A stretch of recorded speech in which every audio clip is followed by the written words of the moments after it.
Hi friends, నా videos మీకు నచ్చినట్టయితే తప్పకుండా నా ఛానల్ సబ్స్క్రైబ్ చేసుకోండి.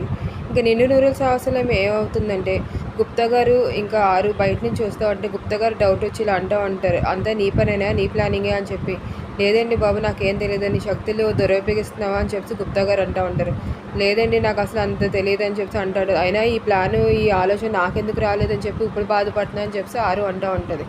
ఇంకా వాళ్ళిద్దరూ లాన్లోకి వెళ్ళి మాట్లాడుకుంటూ ఉంటే ఇంక గుప్తా గారు చెప్తూ ఉంటుంది, ఏదో జరగబోతుంది, ఏదో చాలా దారుణమైనది జరగబోతుంది, అది నీ పిల్లలకి అవ్వచ్చు, నీ అమ్మరికి అవ్వచ్చు, నీ చెల్లెలకి అవ్వచ్చు అని చెప్పి అంటూ ఉంటారు గుప్తా గారు. ఇంకా ఆరు భయపడిపోతుంది, చెప్పండి ఏం జరుగుతుందని చెప్పి. అది కూడా నాకు తెలియదు ఎవరికి అవుతుందా అని చెప్పి.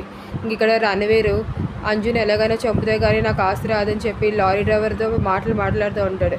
ఇంకా అంజుని ఎలాగైనా సరే చంపేద్దామని చెప్పి ఇంక ఇలా పిల్లలందరూ స్కూల్కి వెళ్ళడానికి అని చెప్పి రెడీ అవుతూ ఉంటారు. బాగి వాళ్ళని రెడీ చేస్తూ అమ్మని ముద్దు చేస్తూ ఉంటుంది.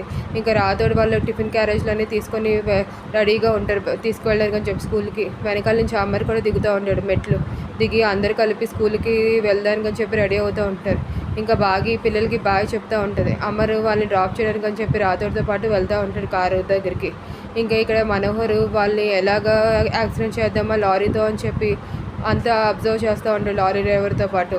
ఇంకా నెక్స్ట్ ఎపిసోడ్లో చూద్దామా ఫ్రెండ్స్ ఏం జరుగుతుందో అని చెప్పి. నిజంగా యాక్సిడెంట్ అవి పిల్లలకి ఏమైనా అవుతుందా, లేకపోతే అమర్ నిజంగానే తెలుసుకోగలుగుతాడు నిజం రమణి గురించి. Thank you friends for watching my videos. Please subscribe my channel.